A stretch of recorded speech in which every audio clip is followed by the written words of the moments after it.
Hola, soy Natalia Smitalter, soy ingeniera agrónoma, vivo en Rafaela, Santa Fe. Vivo con mi familia, con mi marido Javier y con mis dos niñas, Ana Paula y Leticia. Hace 11 años que vivo en Rafaela y soy oriunda de un pueblo al que amo muchísimo, que es Moisés Villa. Cuando comenzó, renegamos muchísimo, porque hay que asistirle a mi mamá, del cual la persona que la asistía quiso tomarse como su licencia, no entendió que trabajaba para personas con discapacidad y que estaban dentro de la excepción, y del cual tengo mi mamá que está en silla de ruedas y hubo que salir a buscar gente para asistirla.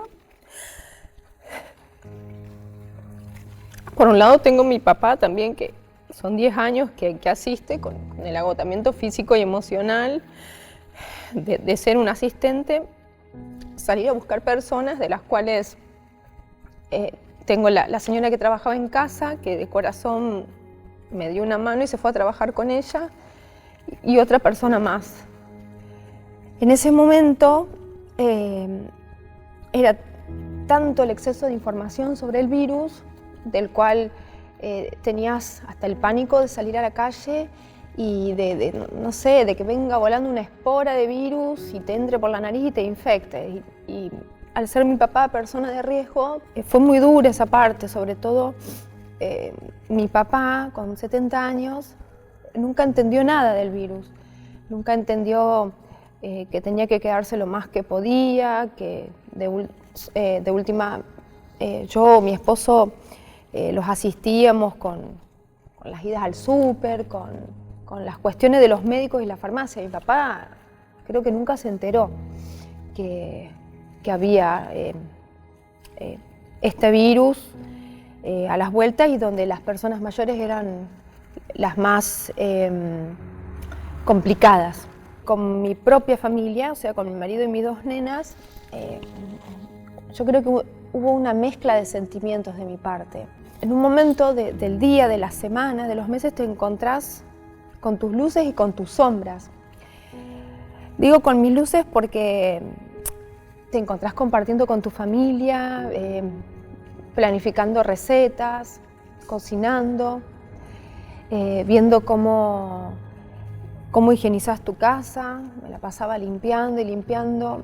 Esa primera semana sentía muchísimo dolor en la garganta, me raspaba mucho, y consulto a una médica amiga y me dice: estás haciendo un exceso estás limpiando mucho con cloro, o sea, con lavandina, y eso genera que tus mucosas no sé si la palabra es que se desgaste, pero que se irriten sería.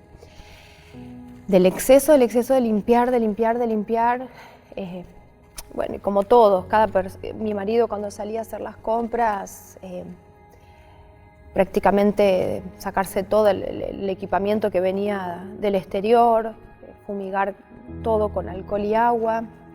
Tuve que cambiar y dejar de usar tanta lavandina porque estaba con mucho dolor de garganta.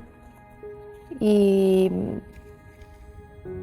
a su vez con tu oscuridad, porque te encontrás vos con vos misma todo el día tranquila en tu casa, y donde empiezan tus propias, donde empezás a hacer como un resumen de tu vida, quién sos, dónde estuviste. Nada, me he sentido emocionalmente me he sentido tan vulnerable que en el día pasaba como de la alegría a la tristeza, del llanto a reírme, en cuestión de minutos. Nunca me terminé como mucho de acostumbrar a la virtualidad. Tengo una psicóloga que obviamente atendían por Zoom, pero para mí fue un aprendizaje, porque con el grupo de mamás donde hacíamos catarsis, me daba cuenta que la que se estaba quejando, la que estaba como odiada de cocinar, de limpiar, de de dar clases, y es como que reaccioné en la vida en general, que esa queja, que esa rabia que uno pasaba, en el fondo sos vos misma que tenés que equilibrarte, respirar hondo, y que nadie te lo soluciona más que vos, a ese equilibrio emocional que estás buscando, a mantenerte medianamente estable para asistir a tus hijas, a mi papá que iba y venía y que hasta se enojaba conmigo porque yo no iba a la casa de ellos. Fue como que estuve muy nerviosa, con estos cambios de humor en esos primeros 60 días, hasta que no tenía más ganas de sentirme asfixiada, se me cerraba la glotis de sentirme todo el día, de la mañana a la noche, 4 personas que se levantaban, que se acostaban, que hacían pan casero, tallarines. Y digo, no, tengo que encontrar una solución a cómo me sentía.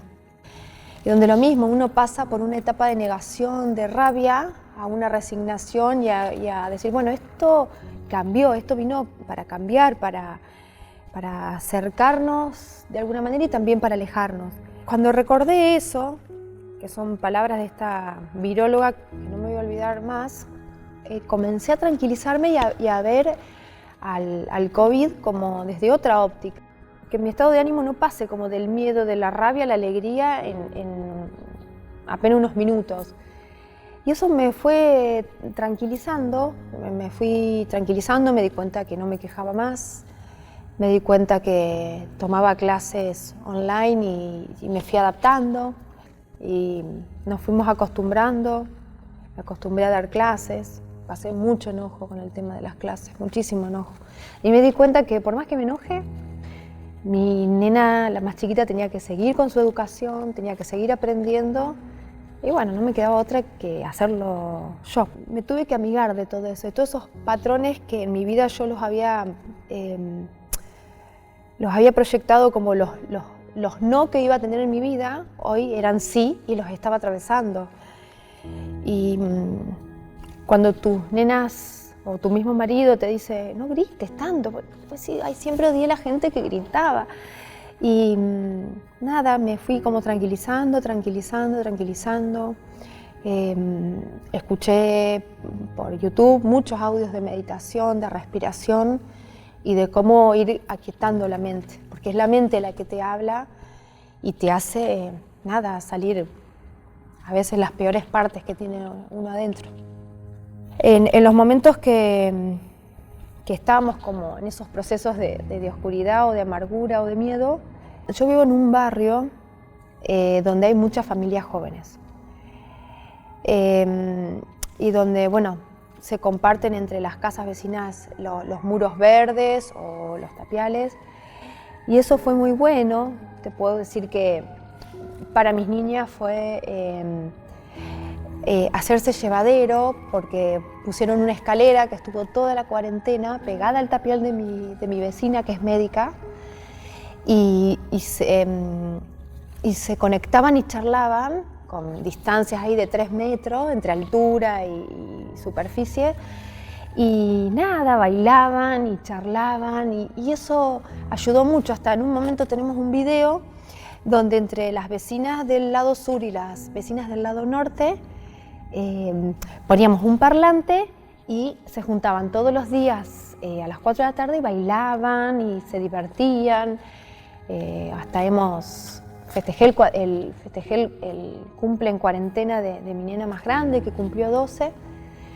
Compré una tortita, la saqué a la calle, y todos con barbijos y con una distancia. Repartí torta a las nenas vecinas que se acercaron, o sea, no festejamos nada. Así que esos son los momentos lindos de la cuarentena, donde te encontrás que compartís muchísimo con los vecinos, mucho, fueron un gran sostén. Cuando uno pasa por estos momentos donde el enemigo es invisible, donde determinadas personas que deben traerte como tranquilidad te generan el miedo, uno como que aprende a valorar qué bien que estabas antes, que salías, que decidías, que planificabas unas vacaciones, un viaje a visitar a tus familiares. Diríamos, a mí me deja como enseñanza el coronavirus a disfrutar mucho a las personas de tu entorno, de tu vida, y de disfrutarla lo más que se pueda, en los momentos que te podés encontrar, porque nunca sabes. O sea, se habilitó una flexibilización, ahora nuevamente te la suspenden. Después de que uno pasó de esa etapa de enojo, vos te resignás y no te queda otra porque no podés salir.